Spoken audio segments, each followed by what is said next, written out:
কথায় আছে অল্প বয়সে পাকিলে বাল দুঃখ থাকে চিরকাল। ঠিক আছে, অল্প বয়সে বেশি পাইকা গেছে তো। ও আমার গানের থেকে 2 বছরের সিনিয়র।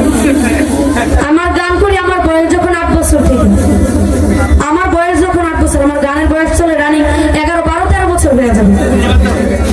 যে শিল্পী তার বয়সে হোক যেভাবে হোক, যাদেরকে সম্মান দিতে জানে না সে কখনো উপরে উঠতে পারে না, সে কখনো বড় হইতে পারে না। তারাই যেরকম নিচেই পড়ে থাকে।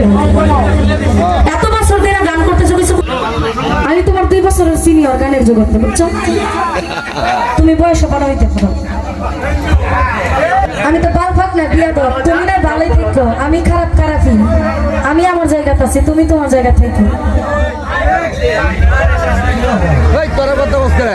আমার এত বালার দরকার নাই, আমি যেমন আছি তেমনই ভালো। গান করো, শেষ করো।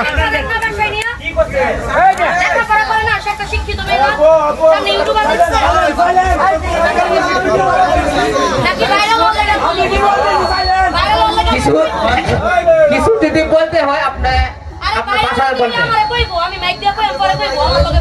আমার তো ভাইরাল হওয়ার দরকার নাই ভাই, বুঝছো? বেশি কথা কও তুমি, আমার এত ভাইরাল হওয়ার দরকার নাই। আমি তো কইছি না ভাইরাল হইতাম। আমার গানের মধ্যে ইউটিউবার থাকলেও কোনো কিছু না, না থাকলেও কোনো কিছু না। আমি তো হারা জায়গা দিনও ফোন দিয়ে কই না যে ভাই গানে আইয়া, আমার এত ভাইরাল হওয়ার দরকার নাই কোনো।